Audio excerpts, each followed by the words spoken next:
Samir, depois desse bate-papo aí que a gente teve com o Kleber Moraes, eu acho que é inevitável você ir para a nuvem. O que você acha? Acho que foi muito legal esse bate-papo, aprender o que é nuvem, o que é transformação digital, e essa onipresença da nuvem que vai crescer cada vez mais de hoje no futuro. Quem está interessado, vamos lá ver o que o Kleber tem para dizer para a gente aí sobre o futuro da nuvem nas empresas.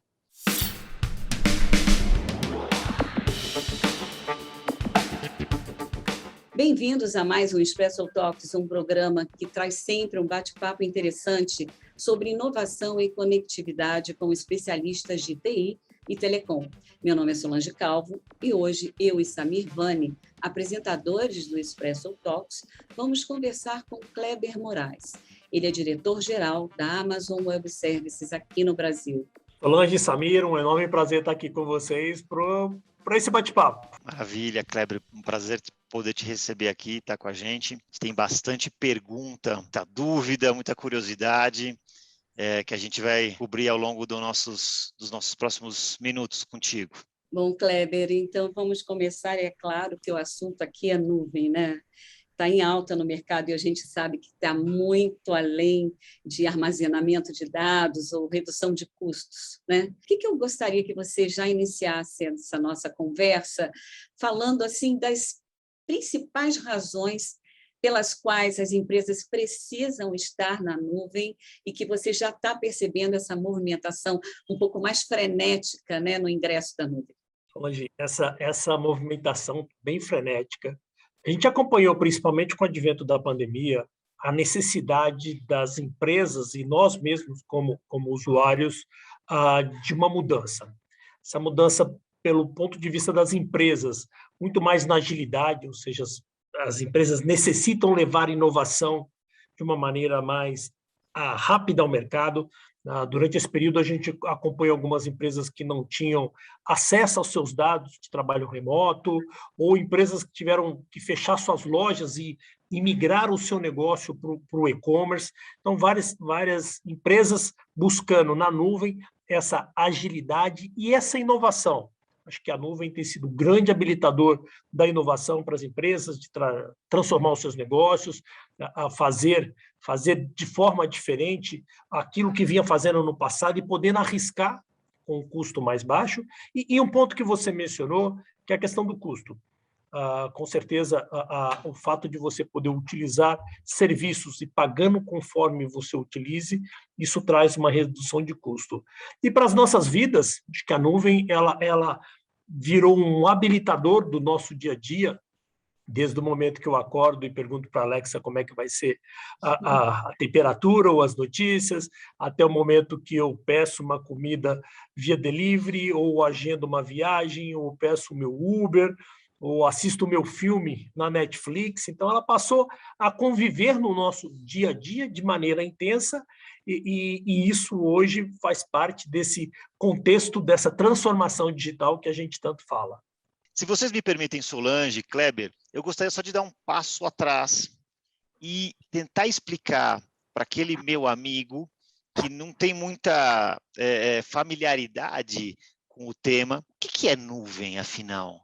Eu falava lá atrás que a nuvem era alguma coisa que eu podia colocar meus dados. Então, na minha cabeça, podia ser um grande pendrive lá em algum lugar, né, no mundo. O que é essa nuvem, Kleber? O que ela proporciona tanto para, vamos dizer assim, para uma pessoa física, ou para uma empresa gigantesca, ou para uma empresa pequena e média? Vamos lá, Samir. Eu vou trazer a figura da revolução no mercado de energia que aconteceu, refletindo um paralelo com essa questão da nuvem. Lá atrás, quando começou a energia elétrica, você tinha que ter o seu gerador, você tinha que manter esse ambiente no lugar seguro, você tinha que ter o combustível, você precisava saber operar.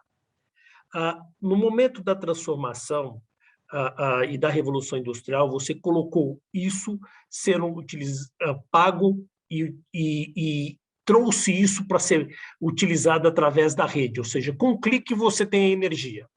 O mesmo que aconteceu com o mercado de energia aconteceu com a computação.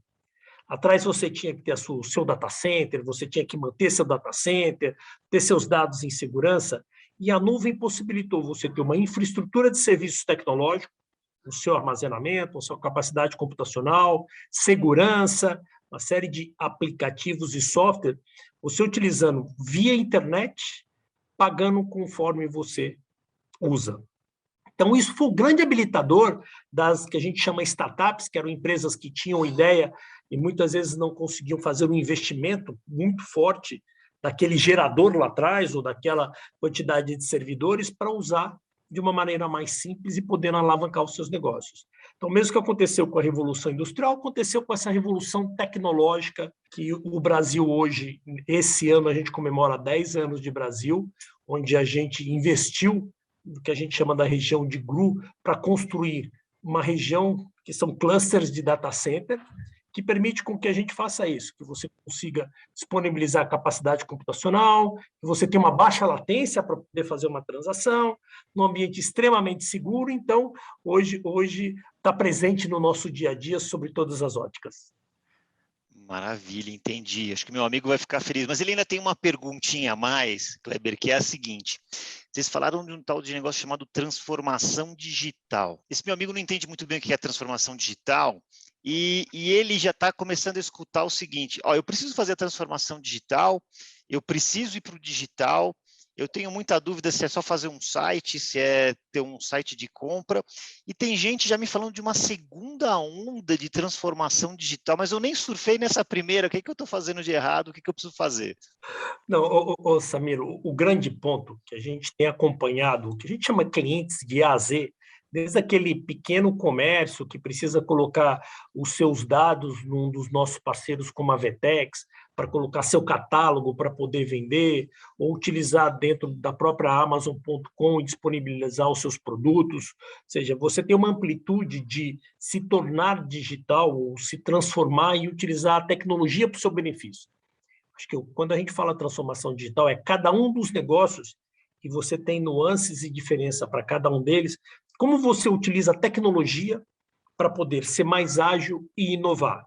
Isso vai desde um pequeno comércio que consegue colocar os seus produtos no e-commerce, até uma grande empresa, um grande banco que faz o advento do Pix, e dessa amplitude, vamos chamar assim, você tem a tecnologia permitindo com que aquilo melhore as nossas vidas e ajude as empresas a se transformar. Então, para esse seu amigo, o que é importante ele entender? Quais são os desafios de negócio dele? O que tem acontecido no mercado com os competidores, que muitas vezes ele tem que lançar produtos diferenciados de mercado. Agora, mais do que isso, esse seu amigo pode contar com o apoio da AWS para ajudá-lo nessa jornada digital. Maravilha, vou contar isso para ele. Ele vai ver o nosso vídeo aqui e vai entender. Agora, tentando mudar um pouquinho aqui o nosso papo, recentemente, Kleber, nós conversamos aqui com o André Sarcinelli, da Claro, e ele falava muito sobre a chegada do 5G, sobre a internet das coisas e a multiplicação, né, assim, exponencial, aí vamos dizer assim, da geração de dados dentro de uma indústria, dentro de uma empresa de serviços. Como é que vocês, do lado, vamos dizer assim, da nuvem, né, estão preparados para a chegada dessa quantidade de dados absurda que vai chegar e como isso pode impulsionar uma indústria ou uma empresa de serviços? O que você tem para contar para a gente em relação a isso? Esse teu amigo, na segunda onda dessa revolução, ela vai passar por isso, Samir. Então, a partir do momento que a gente conseguir, com o advento do 5G, coletar mais dados, significa que você tem um carro autônomo andando numa rodovia, onde a quantidade de informações que você precisa ter de aonde ele está, o quanto que ele precisa parar naquele semáforo, ou seja, esse é um volume de dados nunca visto na história. O que a nuvem provê de tudo isso primeiro, essa computação de borda, que é ter essa disponibilidade do dado cada vez mais rápido, diminuindo a latência. Não dá para, num semáforo, você ter um problema de instabilidade na rede e o carro passar direto. Então, isso traz essa complexidade que a nuvem provê, mas mais do que isso, você começa a ter mais informações circulando globalmente e que consiga com que a gente possa tomar decisões em prol do usuário.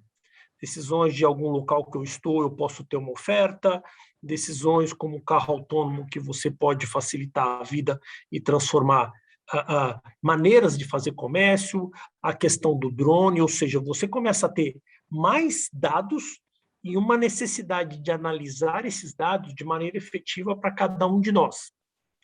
E aí que vem esse grande momento do 5G, fazendo com que essa latência e velocidade aumente de maneira muito forte e novos produtos podendo ser construídos em cima dessa base. E é interessante que você mencionou a Claro, que a Claro é um grande parceiro nosso aqui no Brasil e na América Latina. E a gente criou um centro de competência, um centro de excelência, junto com a Claro, para já começar a construir esses novos produtos e serviços que irão ser lançados no mercado. Coisas como inteligência artificial para analisar dados e acelerar novos produtos. Então, tem muita coisa boa vindo. Num ponto importante, Samir e Solange, que assim, é para melhorar a nossa qualidade de vida. É a tecnologia ajudando o dia a dia das nossas vidas. Você tocou num ponto, eu sei que a gente tem uma diferença muito grande de conhecimento nesse mercado, né? Mas a gente não pode deixar de falar sobre essa segunda onda que você acabou de falar, né? A computação de borda, né? Eu gostaria de saber, com você, essa junção do 5G, por exemplo, com o Edge Computing. Quando você disponibiliza novos produtos, e a AWS, nós temos mais de 200 serviços e lançamos, entre novas features e produtos, mais de 5 produtos por dia. Então, quando você lança um produto no mercado, você tem vários desenvolvedores, que a gente chama builders, que constroem em cima daquele produto.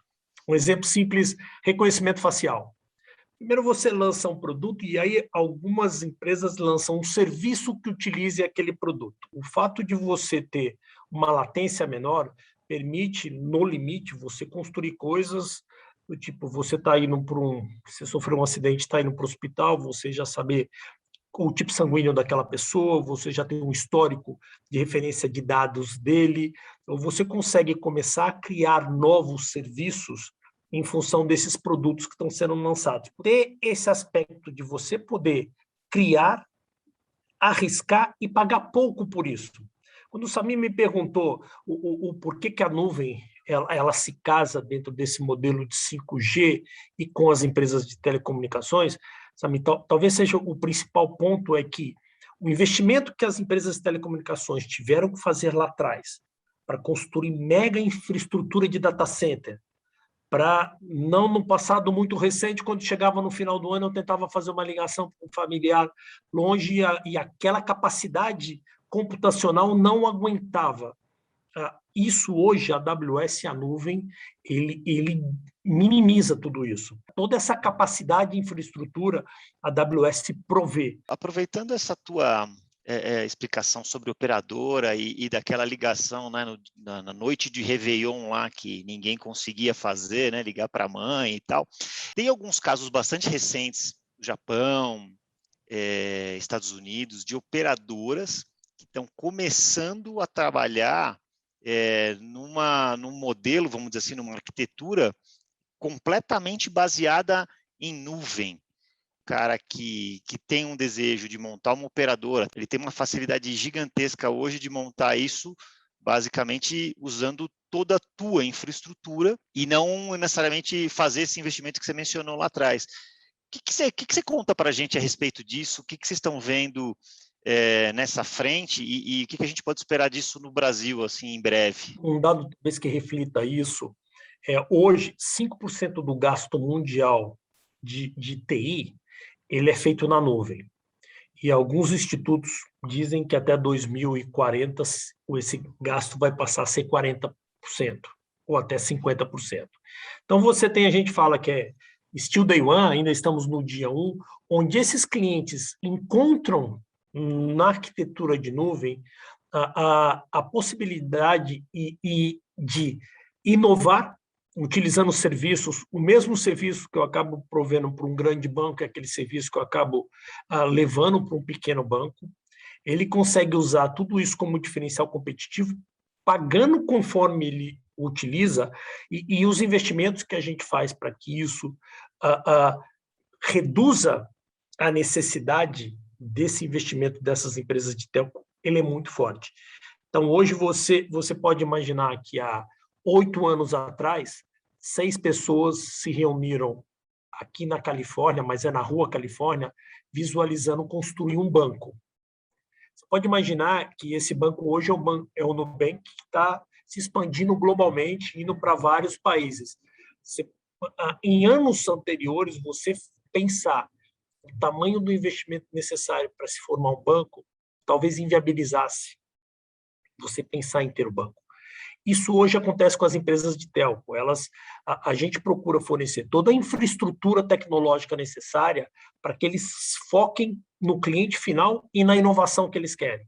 No nosso entendimento, a nuvem possibilita não somente evoluções, mas quebra de paradigmas, né?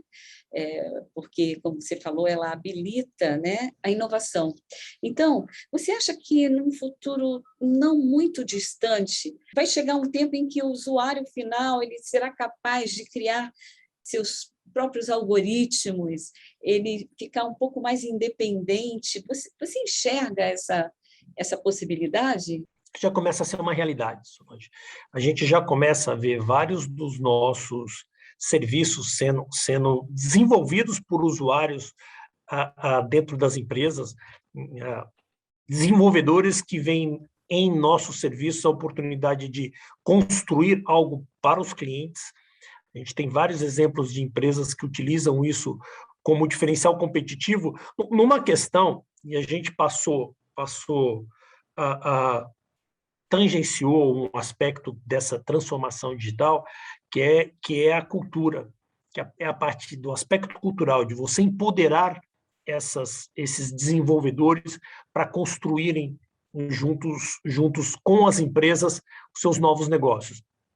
Então, isso tem sido feito de maneira intensa. A gente acompanha hackathons que são feitos dentro de empresas, onde os funcionários trazem infraestrutura tecnológica e inovam junto com as empresas. A gente tem visto várias startups se conectando com outras empresas para inovar ou para acelerar essa transformação. Então, esse mundo que você mencionou é algo como a gente disponibilizou lá atrás as planilhas para que os próprios funcionários fizessem os seus cálculos ou fizessem os seus planejamentos.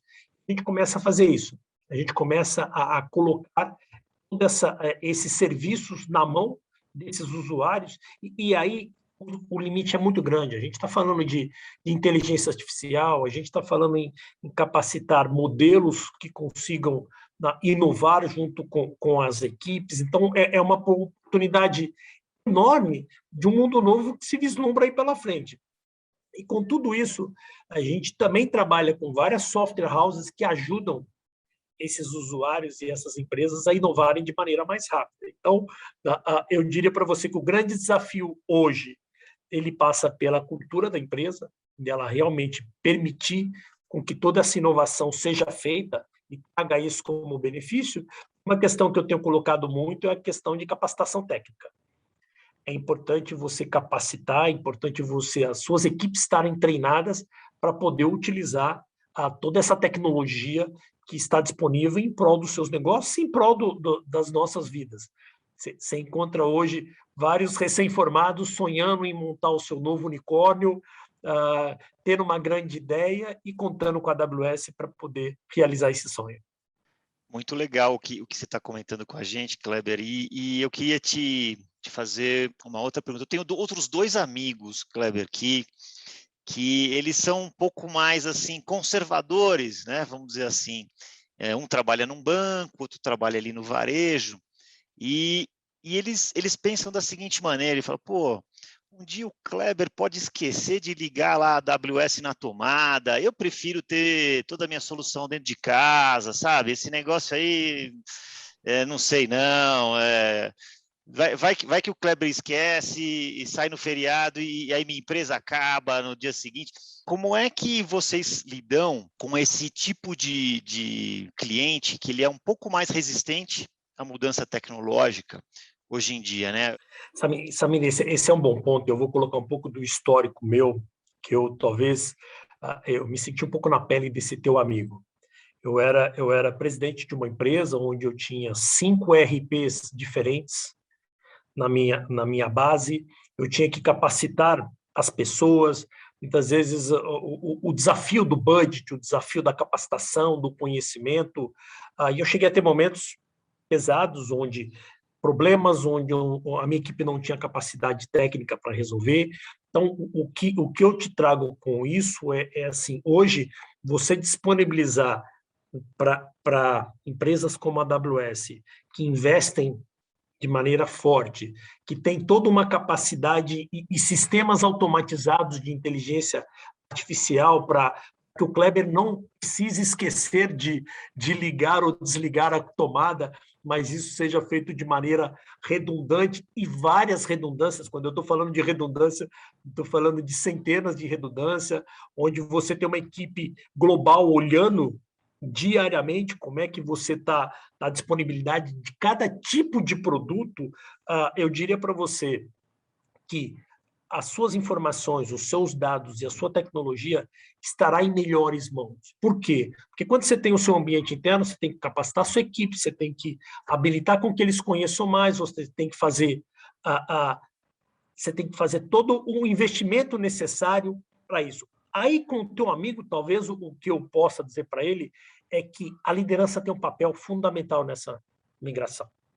Eu acho que começa por ele de entender melhor a tecnologia, de fomentar, e essa mudança ela é feita aos poucos. Essa mudança ela não é uma mudança que você faz da noite para o dia. Essa mudança ela é feita aos poucos, onde você testa, você desenvolve um novo produto, você vê a agilidade. Um exemplo recentemente de um banco, onde a gente conversando com eles, um novo produto demorava 3 meses para ser feito, enquanto o banco digital faz um novo produto em 10 dias. Isso tem por trás toda a cultura, tem por trás toda a tecnologia, mas tem por trás a necessidade da liderança olhar isso e tomar a decisão do seguinte. Então, eu diria para o teu amigo, estude, use exemplos de outras empresas. Essas empresas têm como core o diferencial dos seus negócios. E por último, Samir e Solange, eu acho que essa passa a ser uma questão de sobrevivência. Uma questão de onde novos produtos, agilidade de lançar produtos a mercado, ter essa inovação, ela vai fazer com que essa empresa consiga passar por momentos como esse, se atualizando, se preparando para poder sobreviver a maiores desafios. Maravilha. Eu vejo que a gente está chegando aqui ao final do nosso programa e eu gostaria de te perguntar uma coisa, Kleber. Você está aí dentro dessa fábrica de mágicas que é a AWS e você é o mago principal aí. Eu queria que você falasse para a gente o que você vislumbra para os próximos 10 anos. Quer dizer, tanto em números que você já mencionou, dos investimentos em nuvem, como você e a Solange falando um pouco sobre o casamento do Edge Computing. O que a gente aqui, do nosso lado, as empresas pequenas, médias e grandes, podem pensar que vai acontecer ou que elas podem se preparar que vai acontecer aí nos próximos 5, 10 anos? O que tem de bom no forno que você pode comentar com a gente? Isso é interessante, que quando a gente olha essa questão, uma visão de longo prazo, a gente procura muito se referenciar no pensamento do Jeff Bezos. Jeff Bezos, quando ele construiu a empresa, ele falou assim, como vai ser a empresa no futuro? Ele falou, olha, eu não sei como vai ser a empresa no futuro, mas eu sei que os clientes sempre vão querer ter mais seleções de produto. Ou seja, eu sempre vou ter que dar mais opções de serviços para esses clientes. Eu sei que ele vai sempre buscar comodidade. Comodidade que a gente falou, usabilidade, segurança. Eu sei que o cliente ele é exigente e ele sempre vai querer reduções de preço. Então, quando a gente olha para o futuro, dentro dessa ótica, acho que o Werner é o nosso CTO, de algumas dessas tendências que a gente trabalha internamente, que é a nuvem será onipresente. Acho que dos exemplos que a gente falou aqui, desde a Alexa até o Pix, ela começa a estar no nosso dia a dia, de carros autônomos, de você ter navios no meio de oceano usando inteligência artificial na agricultura. Você tem necessidade de ter mais inteligência, você cada vez mais vai precisar saber melhor do seu cliente, você vai precisar utilizar o que a gente chama de machine learning para acelerar desenvolvimentos. Um grande exemplo que a gente tem orgulho de citar foi o caso da Moderna, na questão da vacina da Covid, que foi feito todo o desenvolvimento, utilizando capacidade computacional de nuvem, inovando e falando muito do que a gente conversou aqui. O que a gente vê que a forma de comunicação mudou, visto que a gente está fazendo aqui, ou seja, você vai ter cada vez mais a utilização de áudio, vídeo, isso veio para ficar, essa tendência não tem como alterar. As cidades estão mudando, né? Acho que a nossa vida pós-pandemia começa a mudar, então a gente começa a descobrir novas formas de projetar cidades inteligentes, e você, por trás disso, tem toda a infraestrutura do que a gente mencionou aqui, de 5G, de utilização de infraestrutura tecnológica. E um ponto também, Samir, que você mencionou, que a gente acredita que vem aí pela frente, é que vai existir mais força e protagonismo para as pequenas empresas. Hoje, o custo eu citei o exemplo do banco, e você, por trás disso, você tem vários outros exemplos de startups sendo criadas. Hoje você já começa a ter dezenas de unicórnios brasileiros, você tem mais protagonismo dessa pequena empresa, que no custo de entrada ou no custo de investimento para crescer, ela encontra na nuvem esse grande habilitador. Então, cada vez mais você tem... Por isso que a gente falou muito de inovação, que hoje você está competindo. Na hora que eu estou falando de uma empresa de automóveis, o competidor dele não vai fazer um carro mais rápido, mas é o Uber que mudou todo o modelo de competição. Eu acho que esses são os novos competidores e essas são as novas empresas que surgem. E questão de computação quântica, cada vez mais dados, cada vez mais necessidade computacional, cada vez mais qualidade de vida. O que a gente espera, através da tecnologia, é melhorar a qualidade de vida das pessoas, poder ajudar, e me dá muito orgulho, Samir, já indo para o final, me dá muito orgulho que nesses 10 anos a gente ter contribuído para a formação dessas dezenas de unicórnios, de continuar ajudando aquele aluno que está saindo da faculdade e querendo ter o sonho de empreendedorismo e criar a empresa dele, ou aquele aluno que quer arrumar um emprego no mercado de tecnologia, onde a gente tem mais de 400 mil vagas podendo fornecer para esses alunos, e, por último, ter nesses últimos 10 anos, ter formado e ter capacitado mais de 100 mil pessoas em nuvem. Então, acho que esse é o que a gente tem ajudado a construir um Brasil diferente, um Brasil melhor, e é por isso que eu digo que realmente a nuvem é onipresente e estará conosco aí por bastante tempo. Obrigado aí pela tua resposta tão positiva, né, e tão gostoso de poder ouvir sobre esse investimento da AWS, liderada por você, no nosso país. A gente gosta muito de poder escutar esse tipo de coisa para imaginar um crescimento da nação, né? Quero te agradecer, imensamente teu tempo, tua disponibilidade de bater esse papo com a gente. Foi um prazer aqui do meu lado, e da Solange também, poder aprender contigo um pouco mais de como funciona toda essa famosa nuvem e de como cada vez mais teremos contato com ela. E é um prazer, e eu convido vocês, clientes, a todos aqueles que quiserem testar a nuvem, assim como eu, que eu tenho minha conta, faça esse teste, porque eu garanto que vai ser uma experiência fantástica e uma forma de pensar diferente que com certeza vai estar presente no nosso dia a dia no futuro. Samir, Solange, muito, muito obrigado pela oportunidade. Foi muito interessante mesmo. É sempre vibrante falar sobre nuvem. Obrigada, Samir, pela parceria aí na apresentação. Então, se você gostou desse bate-papo, em breve teremos mais um episódio muito interessante, e até a próxima.